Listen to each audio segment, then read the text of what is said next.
ঢাকার গুলশানে এক পথচারীকে মারধরের অভিযোগে আলোচনায় আসা রুশ বাংলা মডেল মনিকা কবিরকে প্রকাশ্যে ক্ষমা চাইতে আইনি নোটিশ পাঠানো হয়েছে। বুধবার 11 মার্চ সুপ্রিম কোর্টের আইনজীবী জান্নাতুল ফেরদৌস ডাকযোগে এই নোটিশ পাঠান।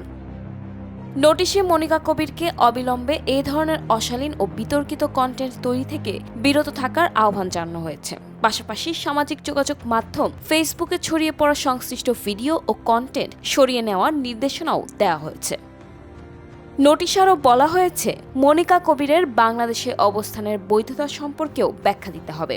বিশেষ করে তার ওয়ার্ক পারমিট এবং বৈধ ভিসা রয়েছে কিনা সে সংক্রান্ত প্রয়োজনীয় কাগজপত্র উপস্থাপন করতে বলা হয়েছে। এতে উল্লেখ করা হয়, 7 দিনের মধ্যে এ বিষয়ে যথাযথ ব্যবস্থা গ্রহণ না করলে তার বিরুদ্ধে ঢাকা মেট্রোপলিটন অধ্যাদেশ 1976, সাইবার সুরক্ষা অধ্যাদেশ 2025 এবং বাংলাদেশ দণ্ডবিধি 1860-এর সংশ্লিষ্ট ধারায় আইনি ব্যবস্থা নেওয়া হবে। এর আগে মঙ্গলবার 10 মার্চ রাজধানীর গুলশান এলাকায় এক বয়স্ক পথচারী হাঁটতে গিয়ে মনিকার গায়ে ধাক্কা লাগলে মনিকা তাকে মারধর করেন। মারধরের ভিডিওটি ফেসবুকে ছড়িয়ে পড়লে বিষয়টি নিয়ে নেটিজেনদের মধ্যে তীব্র আলোচনা ও সমালোচনা শুরু হয়।